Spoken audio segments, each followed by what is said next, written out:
sorry, we have Esma Gumbertis. Esma Gumbertis is Georgia's youth representative to the United Nations between 2019 and 2021. She is a human rights defender, disabled activist, citizen journalist, and blogger. Esma graduated from Ivan Javekshvili Tbilisi State University with an undergrad degree in law and is co-founder of the disabled women's organization, the Platform for New Opportunities. Esma is a member of the Consultative Council on the Monitoring of Implementation, Protection, and Promotion of the United Nations Convention on the Rights for Persons with Disabilities, with the Ombudsman of Georgia, and she also hosts an online radio show. Esma is also a young European ambassador at the EU Neighbors East Project and a member of the Leadership Council of the European Democracy Youth Network. Esma will be our first speaker. Our second speaker is Mila Meldenova.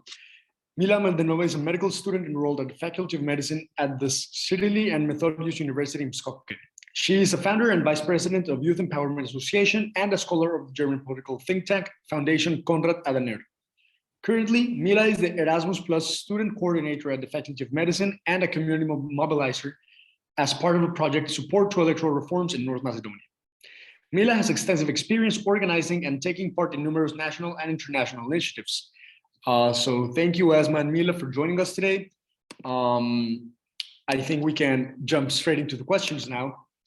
The first question is, why is it important for young people to work across sectors? Either Mila or Esma, or whoever wishes to take the lead, please. I can start as I was introduced first, just for the sake of, let's say, being more organized. And Santiago, thank you for introducing us. It is very important because once you start looking at different sectors, for instance, I don't know, anti-corruption or transparency, you realize that it applies to many different fields. It applies to youth organizations. It applies to the stuff that goes on in the disability rights movement. You can have, for instance, conflict of interests anywhere and everywhere in each of these spheres.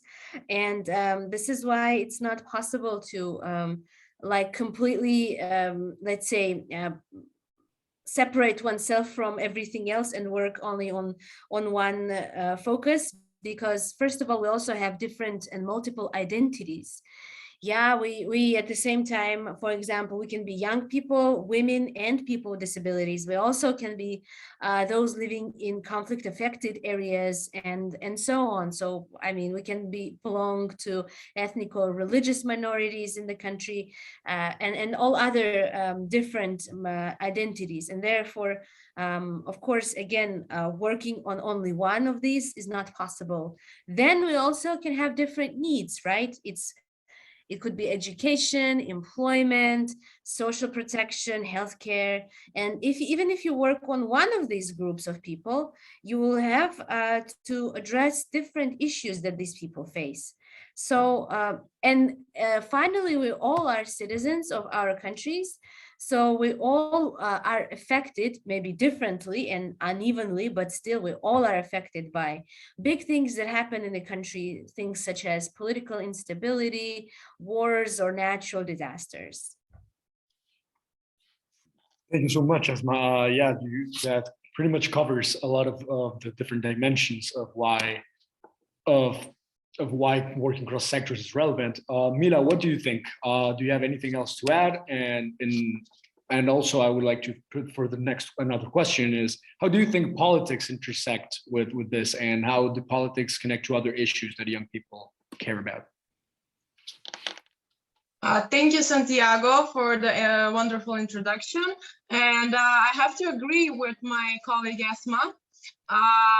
And I also believe that work across sectors is the best way to make a change in a society. The goal is to make an impact by combining actions from different sectors. So, of course, it is more complicated and it may be more time consuming and challenging, but at the end, the results that we get are better than if we just focus on one issue. And about politics, there is a cliche saying that everything is politics, but I think that it is true, because everything is in some form or fashion politics, because everything involves people who, by the nature of life itself, engage in the decision-making processes, elections. They pay taxes and bills. They use the educational and healthcare systems. So that is why it is very important to have a quality civic education, so that young people can become more active and actively contribute to society. Thank you so much, Mila. And I have to say, I completely agree. Everything is political to an extent. And that brings us, that's a great segue to our next question, and is, how do you pick or how do you choose those specific sectors to work on? Is it easy to work at the intersection of multiple issues? Do you think it would be easier to narrow down and work in single ones? Based on your experience, Esma and Mila, what do you think? Yes, so I will answer probably both of the questions. I would say working on one issue probably is easier, but it's also very boring. I have to say that in the beginning, when I was still studying in school, in like high school, and I was thinking maybe choosing like career path or what did I want to study. And I always wanted to be involved in politics, exactly because I could not pick one particular sector or one particular thing that I wanted to do. And when you are in politics, you have to deal with multiple issues. I mean, you have to deal with conflict resolution, you have to deal with foreign affairs, with the youth issues, with the women's rights issues, with all of these things. And actually, I here want to remember when I was in the States on an exchange program, my host sister, for pretty similar reasons, she wanted to study nursing and become a nurse, but she says she wanted to do anesthesia program instead of being specialized in like some particular field of medicine, because that way she could see different surgeries and attend to different medical procedures and not be bored. Again, like when I wanted to be involved in politics and when I entered university, I saw and I realized that I was kind of excluded from many things and due to my disability, or I was treated differently. And I realized that being, only attending different modelings of European Parliament or of some ambassadorial or something and participating in debates will not help me to assert what I have to say, because people will simply not hear me due to my disability. And if I do not address this issue somehow, I do not address the disability inclusion issue, I will not be able to participate neither in politics nor in international relations, nowhere essentially. And when we speak about politics and how do politics relate to the youth issues, yes, I mean, politics relates to everything, because it's exactly what Mila had said, is that politics, when we think about them, we think about something big usually, right? About rivalries of different parties, especially in the countries of I would say of post-socialist bloc or whatever, or in developing countries. We think about politics as about some kind of rivalry between parties or some big actors, but indeed politics are what determines how do we live our everyday lives. I'll bring example of organized crime and general criminal situation in the country. If the criminal situation is really bad, if people generally speaking do not feel safe on the streets, people with disabilities or women will be much more affected. Because, for instance, for me, as I'm blind, and I will not be able to identify if somebody, let's say, throws a rock at me in the street, I will not be able to, unless he or she says something, I will not be able to identify that person. So I'm much more quote unquote vulnerable to different type of violence than another person, a person without disability might be. So for me, the general criminal situation in the country is of utmost importance. And the same I can say about many other issues, such as this contributory pension scheme, which again, what it means is more money you make, more you will get once you're retired.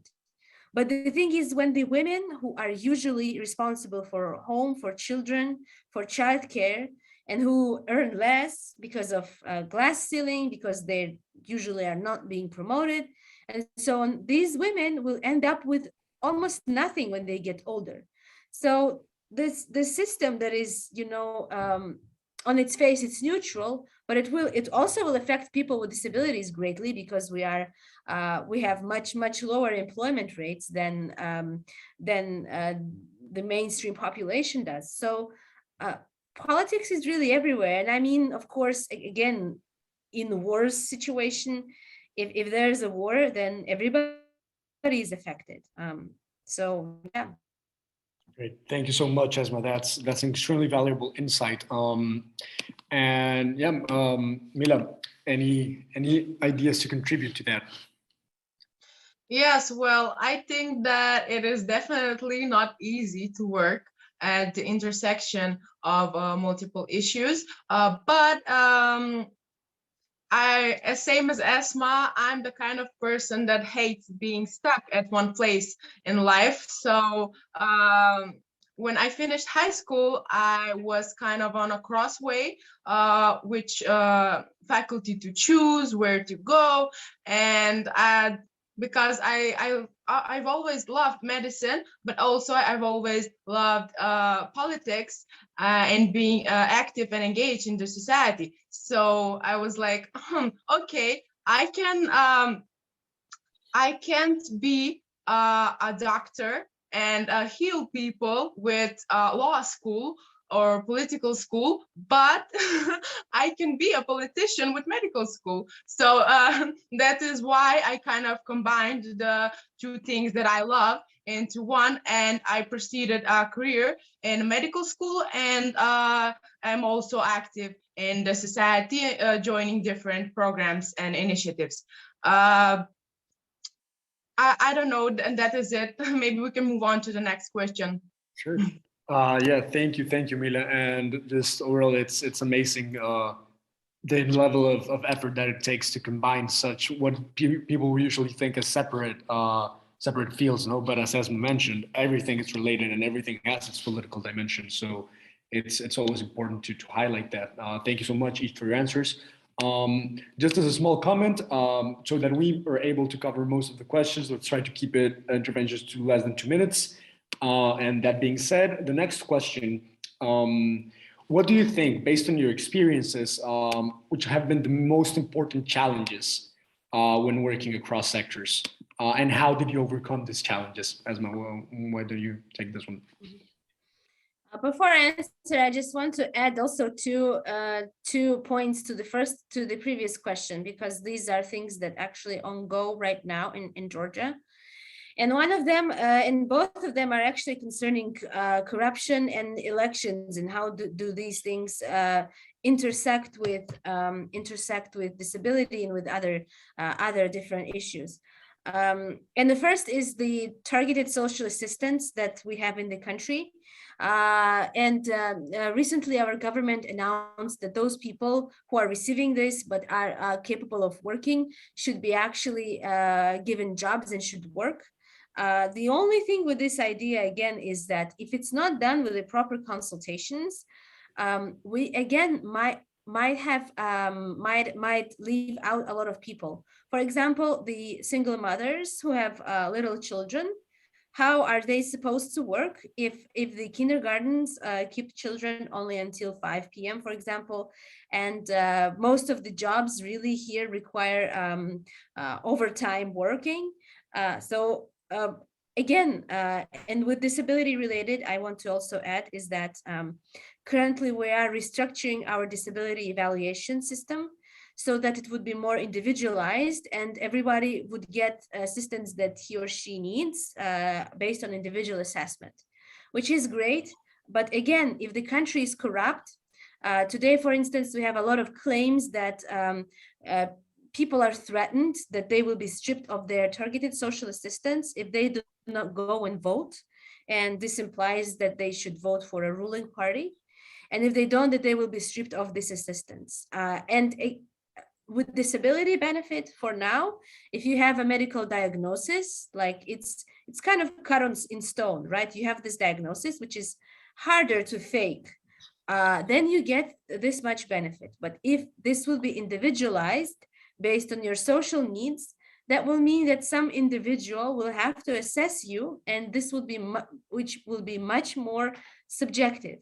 So again, because that would be also subject to more revisions, now these people, the people with disabilities, will also be threatened that if they don't go and vote for a certain party, they will be stripped of their disability benefit, or they will be downgraded to, let's say, less degree of a disability. So nothing will function if the state is corrupt, for example. And when it comes to how did I overcome the challenges that come from actually working for different sectors. The thing is, I was involved, I tried to participate in many different projects, projects that were related to innovation, and learn and get to know people from there, because personal connections are very important.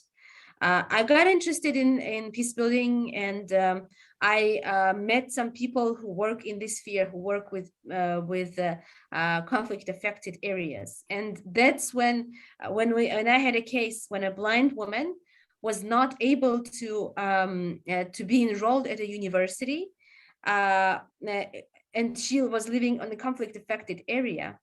I was able to reach out to the Ministry of Reconciliation, which is dealing with these issues. I was able to locate people in the Ombudsman's office who were working on these issues. But yeah, I mean, establishing connections is very important. Thank you, Esma.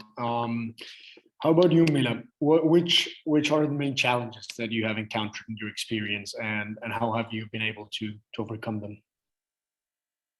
Well, working on different sectors, and especially studying med school and doing all the activism at the same time is really time consuming. So it's really necessary to have good time management, and also you have to have knowledge of the different sectors that you work with, and be persuasive for the things that you want to achieve. I would say that the best way to overcome these challenges is, as I said, to have good time management. Then good communication skills are also a must. And studying, lots of studying, and sharing opinions with people that are engaged in these sectors, because they have the experience and the knowledge. And when you work in a group, it's better to just have everyone's thoughts and opinions, and combine it with with the things you want to do, and then the result turns out great. Absolutely, Mila. Thank you. Both you and Esma touch on the importance of building networks and having these connections in terms of activism and political activity. Esma kind of touched on this, on the relationship that she has been able to build with political actors in her country. I was curious about you, Mila, in your case. What are some of the political leaders or political institutions that you have to coordinate with, and how did you manage to build this relationship? I had the chance to encounter political leaders, not only from local and national level, but also international ones, because I am a part of few networks that are engaged in political education in my country. And as I pointed out earlier, I have been active in society for quite a while now, and I had a chance to attend many seminars, debates, and networking events. I was even invited a couple of times in the government of Macedonia to a roundtable to discuss about youth policies. And I think that these types of events are a good chance, maybe even the best one, to speak up in front of others and in front of relevant stakeholders to issues that are important, and to address the problems that you may encounter, and the problems that you want to be solved. Great, thank you, Mila. And Esma, in your personal case, when you mentioned that you were able to coordinate with the Ombudsman office in Georgia and in general, like building these connections at the government level, I was curious, and it would be interesting to also have some insight on that. And how did you manage to build these connections? How did you first get your foot in the door, basically? Right. So I would say that, you know, for example, I was adding randomly members of parliament and city councilors on Facebook because, again, I was writing about political things and I wanted, you know, to build the auditorium and for these people to have a possibility to see what I have to say. And then also, for instance, well, with the Ombudsman's office, it was a bit easier because I was a member of the Consultative Council there anyways. And so I addressed the people with whom we usually work on disability affairs, and they redirected me to the relevant people. With the Ministry of Reconciliation, again, when I attended a meeting with the minister once, I was invited, and I had I got a mic and I asked a question or made a comment, and then I edited her later on. And because I was reading also of her stories, and like she was doing some writings and blogs, and I was reading them, and I also wrote her, so sort of I connected with her in a human way. And then this allowed me later on to approach her when this girl had issues with actually her deputy minister. She used to be in the Ministry of Education, and I approached her back then because of the specialized school for the blind issues, and because I thought that the school should not be closed, and it's not still, it's functioning anyways.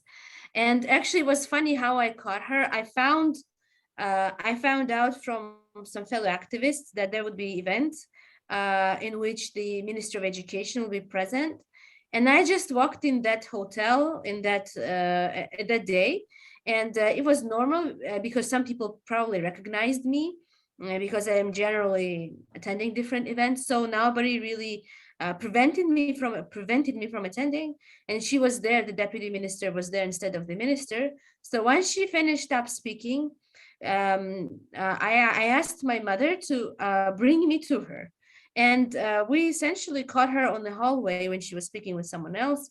And I asked if I could talk to her for like 5 minutes, and she said yes. And then I approached and I told her what I should have told her about the specialized school. And then we exchanged some contacts, and then I was able to also notify her of the issue. So what I'm saying is that, yeah, you have to dare and think a bit out of the box, and have this kind of entrepreneurial spirit where you can approach someone who you don't even know, but because you have a need and you feel kind of responsibility in front of your community that you should do something for them, you lose this fear, and you might lose this a little bit of this politeness, because but this is, I would say, this is normal. And if we watch different movies about the US and how lobbying and lobbyism is being done in the Congress, this is exactly how, when, you know, these Congress people are walking out of the session room, and they're approached by different interest group representatives, and they are speaking to them. So it's normal, and we should adopt this culture of daring sometimes a bit more than it's usually expected from us because of our culture. And like especially in the conservative societies, it's kind of unexpected that a young person, a woman who is not being introduced to this let's say, high-level official, that she walks up to her and speaks to her. But again, we should really create social demand for this kind of culture. Absolutely. Thank you so much, Esma. And yeah, it's oftentimes it ends up being just about daring to, as you said, just daring to approach the person, even, and just not usually through the official channels, but trying to build like that personal relationship that oftentimes ends up being more useful, as I'm sure both of you have experienced in your work. We're close to wrapping up. We have one question left, and it relates to, we already covered how do you engage with government entities, kind of the higher level degrees of decision making, right? So, but it's also important to discuss how do you engage with other youth activists, with other young people in your work, and how are you able to connect with other young people and engage them directly. So what guidance would you give to other young leaders, other young people who are trying to get into political activity, activism, cross-sectoral activity, and which do you think are the most important skills for these new practitioners to develop? Mira, what do you think? In Macedonia, we have a problem with youth often feeling unmotivated to join initiatives.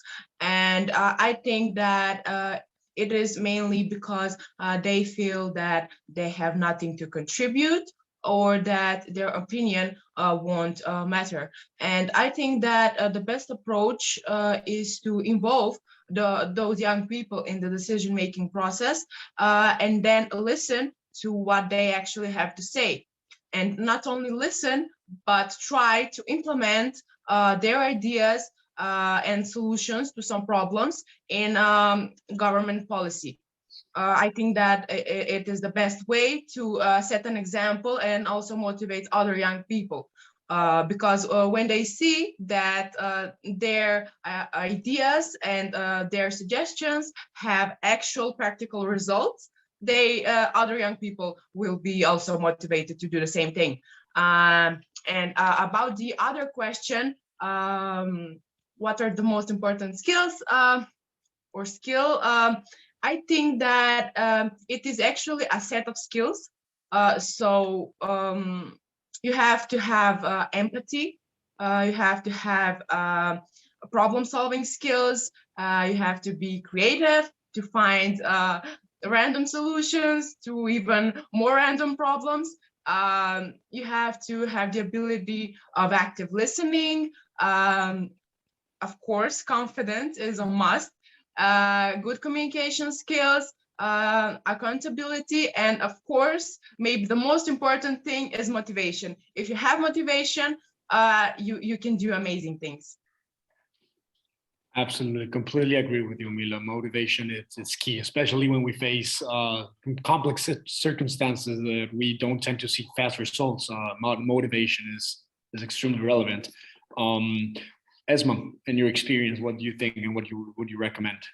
Yes, I also would say that in my case, hosting an online show, but before I also was hosting one on TV, did help me to connect with both the political leaders, because I did invite some of them when they were still middle-level bureaucrats or already parliament members. I was inviting them to my shows, but also regular young people who were active in different spheres, like young scientists, young entrepreneurs, people in business and in NGOs and so on. So that did help me to, let's say, connect with people, because everybody likes when you give them something, you give them voice. I actually like what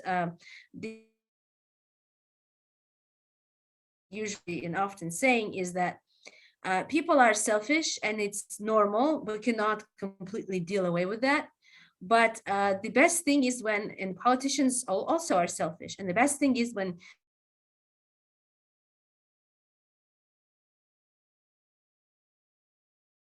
we have to think about how do we, speaking about the fact that young people are not motivated, we should think, why are they not motivated, right? So in my case, how do I do it? So one thing is, I invite them to actively participate, be guests at my show, or attend their shows when they invite me. Also like speak at their events when they invite me. Send them links to different trainings where they can participate, go abroad or not abroad, but do something in Georgia or meet some important people. You know, not always go alone, but also tell the organizers that I will bring these few people with me, or let's bring this person instead of me because, well, I'm already, let's say, kind of overqualified maybe, or maybe not, but you know, sometimes stepping aside and letting others to participate. And I also, for instance, you know, years ago, I wanted to do a training in my school, but kids would not show up because there were no coffee breaks. And yeah, I realized this, and later I did the project finally where I had funding to do coffee breaks for them or to organize some food. And that was also a motivator for them to attend and participate. So we should think about these things and not neglect them, but you know, think what can we do to actually motivate people, to send them to different events that they had never a chance to be, to help them connect. Like when people ask me, young people, for contact information of some politicians, I try to give them this because, again, we should really create channels for others. And actually this is another like demonstration of your strength and influence. It's not only in how many projects you can install yourself, but it's more about, it's completely another level when you can install others into different projects and you can actually bring people into different organizations or projects, or help them get employed, for instance. Okay, thank you very much, Esma and Mila, for your insights and your thoughts. There's just one thing I want to also add for this question. There is an amazing program funded by the European Union. It's the Erasmus Plus program, which allows students and young people to educate, travel, share experiences and opinions. And through my organization, we've managed to send more than 200 people to these programs. And when I talk to them, they often say that Erasmus Plus changed their lives, and they are different people before and after Erasmus. So programs like this are actually also an amazing way to get involved and truly motivate yourself to do more when you come back to your country. Absolutely, thank you, Mila. And as Esma also said, exposure is key. Having that opportunity to travel and go to events and just broadening your perspective is definitely something extremely relevant when engaging individuals. Thank you very much. Thank you very much for your insights. I'm sure that everyone that's listening finds them incredibly valuable. With that, we conclude the panel. So thank you so much. If any of the participants has any other questions, we're going to have a Q&A session afterwards. So please feel free to drop the questions in the chat box or just raise your hands and we can get to it. So thank you so much, Esma and Mila. I really appreciate it.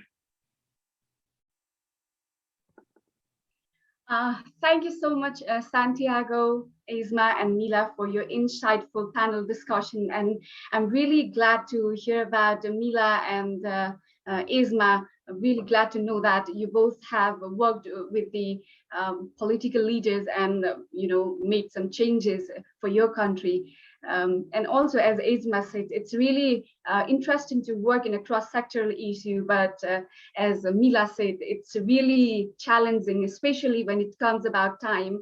It's really challenging to work in a cross-sectoral issue.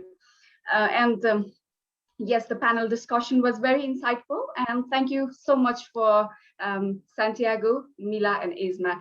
And now we have time for question and answer session. Before that, I would love to request and inform every participant, if you have any questions to Tinashe or any of the panelists or to any one of us, please feel free to drop your questions. So now I would love to welcome Asim from Jordan for the question and answer session. I would love to give short introduction about him. Attorney at law and member of Generation Democracy Network, Asim path as an attorney gave him the opportunity to advise, communicate, and work with courts and state authorities. Asim participated in democracy on advancing advocacy and advancing democracy, gender equality, and youth empowerment as an associate with the International Republican Institutions, Youth Leadership Academy, and the British Council's Young Arab Voice for Debate and Advocacy. Through these initiatives, participants demonstrated their views for improving the country's culture, contribute to policy debates and skills building exercises and guest speaker discussions. So now I would love to welcome Asim. The floor is yours. Thank you, Supita, and thank for all of wonderful panelists, Asma and Mila, and for Santiago for moderating this panel. If I would like to speak about working across sectorally, it is something really amazing because you feel always yourself in the dynamic. Let me give you a simple example. Before I joined the law school, I used to work in the medical field as a medical laboratory technologist. At that field, you always have the time to experience and make those testing and scientific methods. But the ability to interact with people is far more important because the chemistry is really found among people connections. During my work, I get the attention of the people, especially in the time of elections. So for youth observation in the election, it made young men and women, young people, like all of us, engaging in the political process because those policies across sectoral is really matter, not just for those who work in different sectors, but for all sectors, for all of us. So this experience gave me the chance to see how much diverse, how much colorful society can be, and how much youth networks can be wonderful. That's really an encouraging for me, and I encourage all of you to be part of this mission, because after all, life is about leaving something behind, the legacy which we might leave behind. This legacy should be always building up to create the momentum. And for speaking about dynamic and connecting with people, let me speak to you about another member in the Youth Advisory Group, which is Winnie Adele.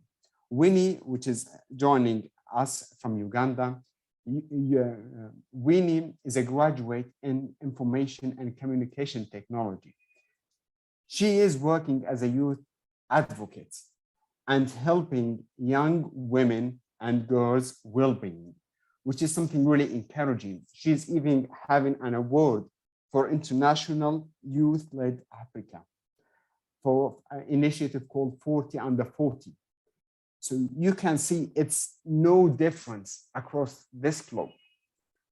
Before I ask you, I would like you, if you have a story, if you have something really amazing to share with us, to have your time and see this Google form, which allows you to select what kind of topics you would like to have a testimonial about.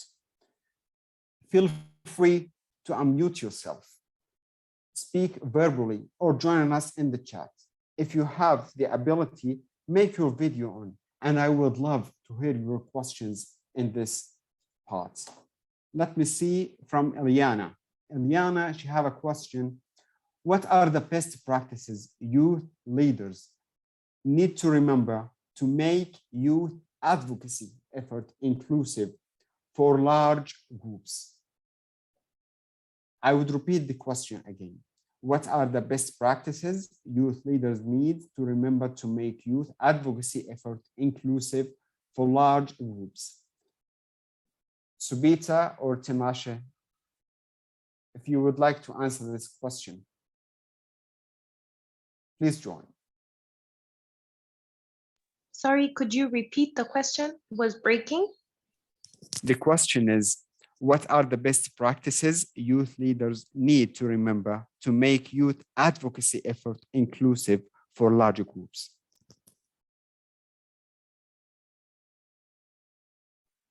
Okay, thank you. I think the first thing I'm going to suggest is self-accountability. And a leader needs to be able to hold themselves accountable before they fight for any cause, and they need to keep themselves in check. And when a leader prioritizes traits like self-accountability, then they're more likely to prioritize other important traits you need for leadership, like integrity and inclusivity and things like that. Why this is important is I think it was Esma I had heard say in the last meeting we had, in the last event we had, where, to paraphrase her words, she said that if we are allowing for violation of the rights of a certain group of people, for example, persons living with disabilities, that creates a framework for anyone's rights to be violated. So if, as a leader who is working towards inclusivity, for example, you're not holding yourself accountable when it comes to being inclusive in your own life, then that becomes difficult. Volunteerism is another one, just being able to volunteer, because sometimes some of the work that you need to do won't always come with benefits, and you might not always be paid for it. So just having the heart of servant leadership and the heart to serve. And then finally, I'm just going to say networking, and also taking the time to feed yourself with knowledge and information. Never stop reading and never stop learning. Those are my thoughts. Also, I would like to add one point that leaders become leader only when he or she become democratic. So in a democracy, we have to respect everyone, and we have to listen minority. So incorporating minorities in a agenda, in a advocacy issue, is one of the important tools to become a great and influential leader. So ensuring that minority are incorporated in the issue is important. Well, I can say that from your, yes, Asma. I also would want to add that for larger groups, it's very important to have clear, have clear understanding of what do we want them to do, or what do we want to do together with the larger groups.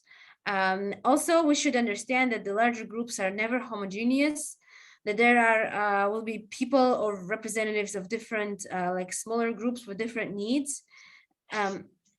And we should really, you know, try to engage and ask for advice and consult different interest groups. You know, for instance, persons who do not speak the state language, or people who are maybe with some family responsibilities. Maybe they have families, children, persons with disabilities. I don't know, women, and people with different, some people might not have access to internet, for example. We should know, and we should try and be open for their feedback, and we should also proactively find such people and ask for their advice and ask for their consultancy. Also, we should be very mindful of the fact that we will need a lot of resources to mobilize people. We should be prepared that, for instance, to bring everyone to one meeting, we should at least communicate with each person at least 3 times. You know, once it's offering to come, then it's double checking, and then it's maybe a quick reminder, or maybe the person does not know where to come exactly, and so on. So yes, just be mindful, but also not be alone, and work with different people and try to distribute the duties and responsibilities. Great. Mila, you'd like to add something for this question? Yes, well, I have an amazing quote that I heard somewhere, and I would like to share it. And it goes like, true leaders do not create followers, they create new leaders. So that is something that stayed in my mind. And I often think about when I work with young people. I think that ultimately that should be the goal to every leader. Well, I hope it answered the question for Eliana. If I would like to say something, never mentioning that Supita and Tinashe. Supita is a journalist and a youth activist. She got the ability to work in the health research as a consultant and making it cross-sectoral between the media and the youth organizations. And for Tinashe have the ability for women empowerment more, especially in the political engagement. So you can see we do have different components working across sectorally and having the approach which can connect to different people. We do have a question from Mary. Marie, she's from Congo. The question is about how do guys deal with different interests with young people that you work with? He clarified this question about how do you try to listen beyond the words as leaders to keep everyone in a larger group? So this is a question related to the boundaries, which might have related to our work. So Tinashe, Supita, if anyone of you would like to answer this question for Marie from Congo.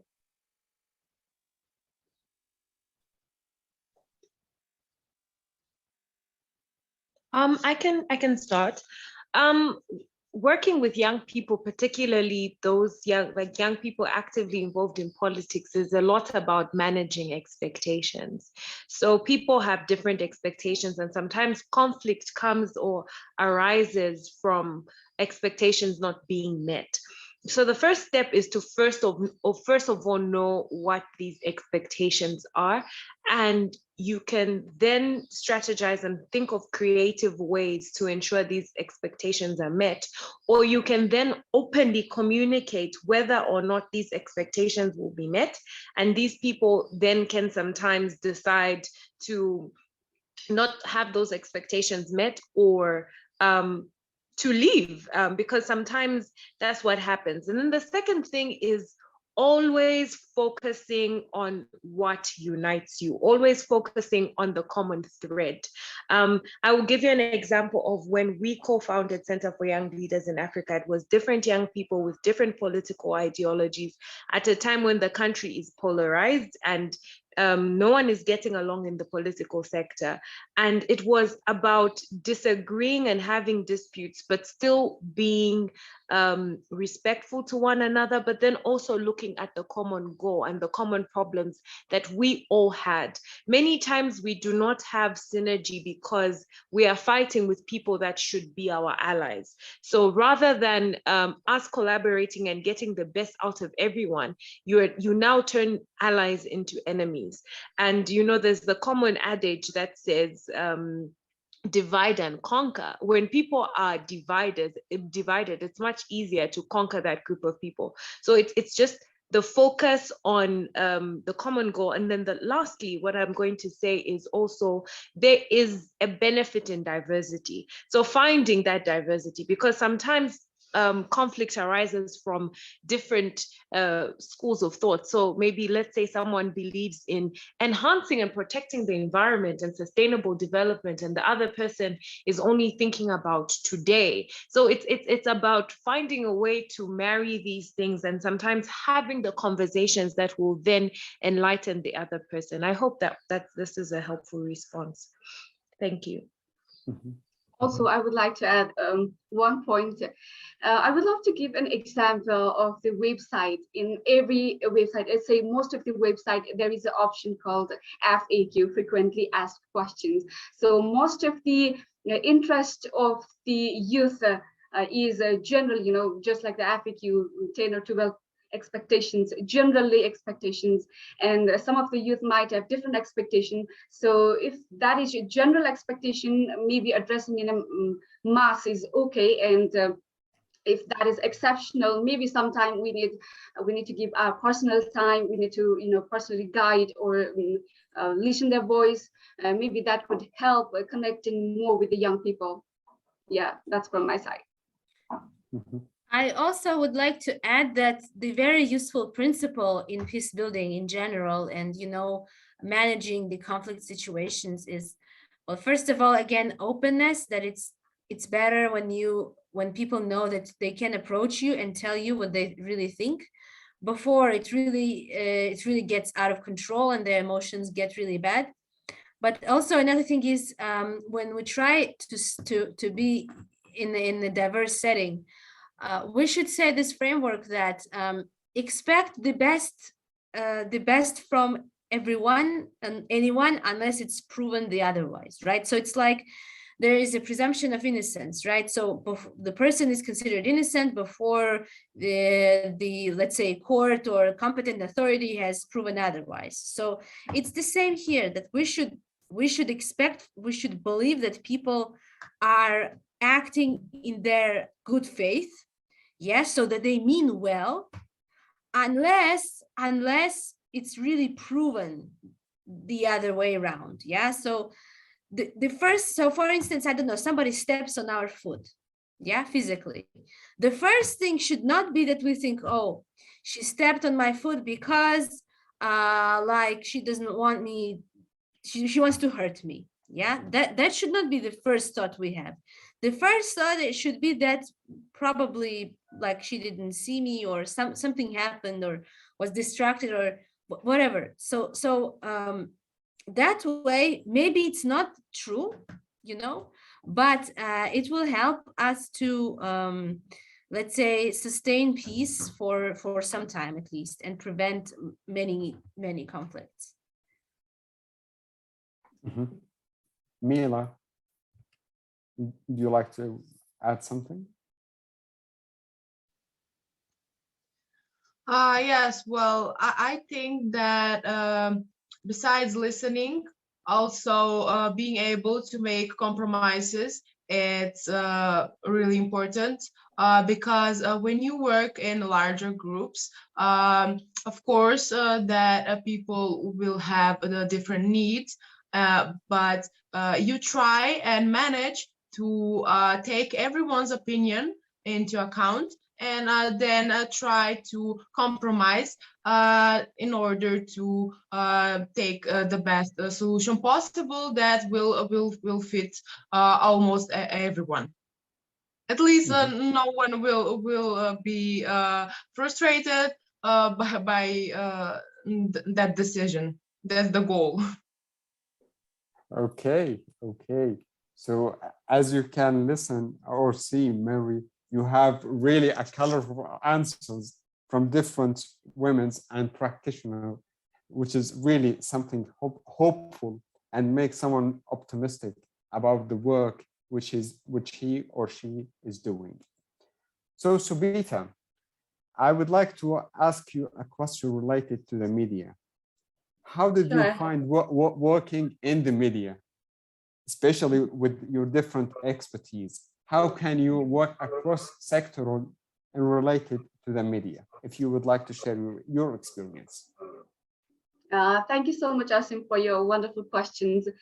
I'll talk in the context of Nepal. So in Nepal, I worked in the government institution, government media houses. So there, basically, I hosted a health talk show where I invited a doctor to my show and talked about disease. And a lot of people from, far from the countryside or far from the city, they used to call in my show and they used to send me questions, and doctor used to answer their questions.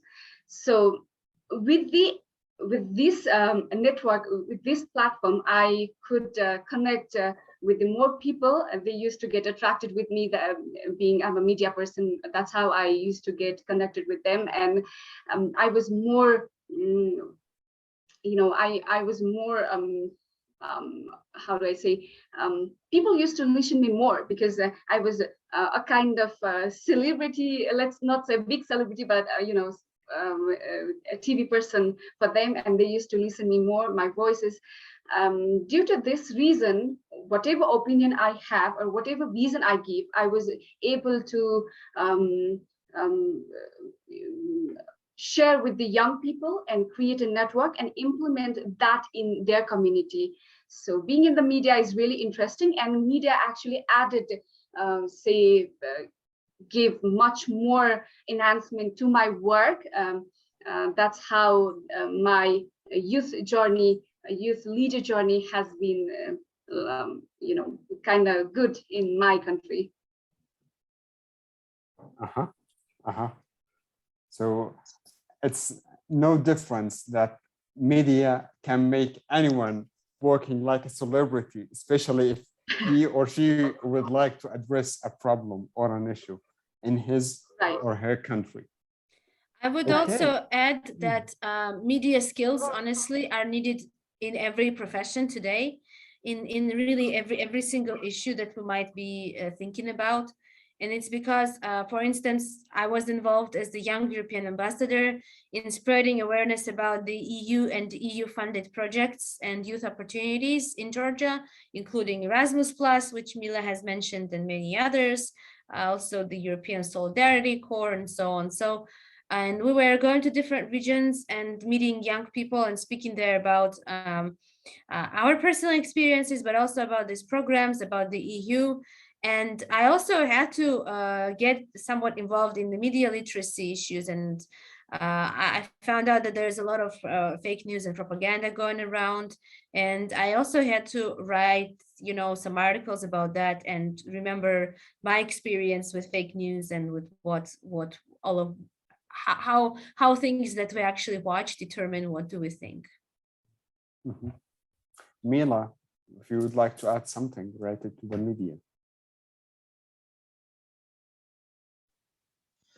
Yes, fake news is also a big problem in my country, and especially with the pandemic, the results can be catastrophic because people are led to believe in different theories, false theories, and not rely on modern medicine and science. Which is the anti-vaxxer movement, and we can see with the COVID-19 cases lately that the numbers have been going up again. And I think that media and especially fake news had a big role in it.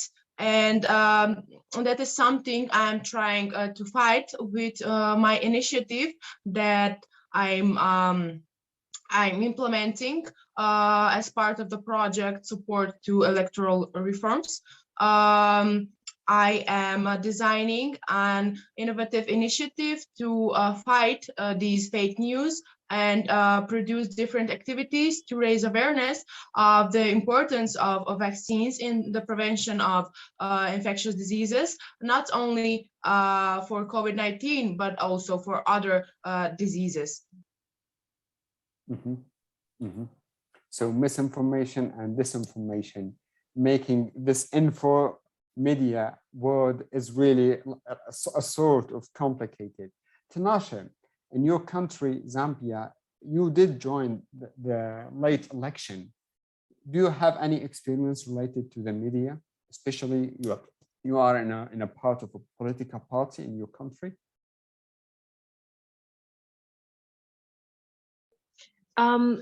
You said, what about my experience with the media in the election, like false news, or just my experience with them in general? In general. I feel like particularly since you spoke about this past election, I feel that before the government we now have, because when we had elections in August, the government changed. I feel the previous government had quite a negative hold on the media. So the media was less free and fair because they were they were being threatened a lot. There wasn't a lot of openness, and we were going towards a very authoritarian regime. But then also there was also a lot of bribery. So they were very open to paying people to not give stories out or to write things in their favor. So there was a lot of propaganda. And during the election, what we saw was there was a lot of propaganda for and against the government. There were certain times where, because it's an election year, certain people put things in the media that were untrue about the government. And we also saw the government decorate a lot of the things which were untrue. And after the elections, I've seen that there's a lot more freedom, there's a lot more openness. Journalists are getting a lot more bolder and more courageous. And when it comes to the media, I'm going to speak about social media, for example. I'm seeing we are at risk of spreading a lot of misinformation and a lot of false news on social media, because I feel that with the access to spread information that social media gives us also comes a lot of responsibility. And there are times where a lot of people are not using their responsibility correctly. So that's the overview I will give you about the media, the status of the media in Zambia now and before the elections. Thank you. So with this, I would conclude this part about questions and answers. Thank to Subita, Tinashe, Asma, Mila, and thank for all of you. Now I will back to our host, Subita. Thank you so much, Azim, and everyone who speaks for the question and answer session. Today, we talked about youth and involvement of youth in cross-sectoral issues. Thank you, CEPPS, for creating this space for this wonderful panel discussion sessions. I would love to thank Tinashe for her enlightening talk, and then Santiago for wonderful moderation, and Asim for your question and answer session. Thank you, every participant who have listened us carefully and who have raised questions to us. We are thankful to answer all of your questions. And if you guys have any questions, feel free to reach us through CEPPS, because CEPPS, I have posted the link of CEPPS in a chat box. Maybe you can just Google it. You can also find it there. And thank you, everyone, for this wonderful program. We are in the end, and this is the end of the session now. Bye-bye. Bye, and thank you for cooperation and for great discussions as well. Thank you, everyone. Bye, and thank you. Have a great day.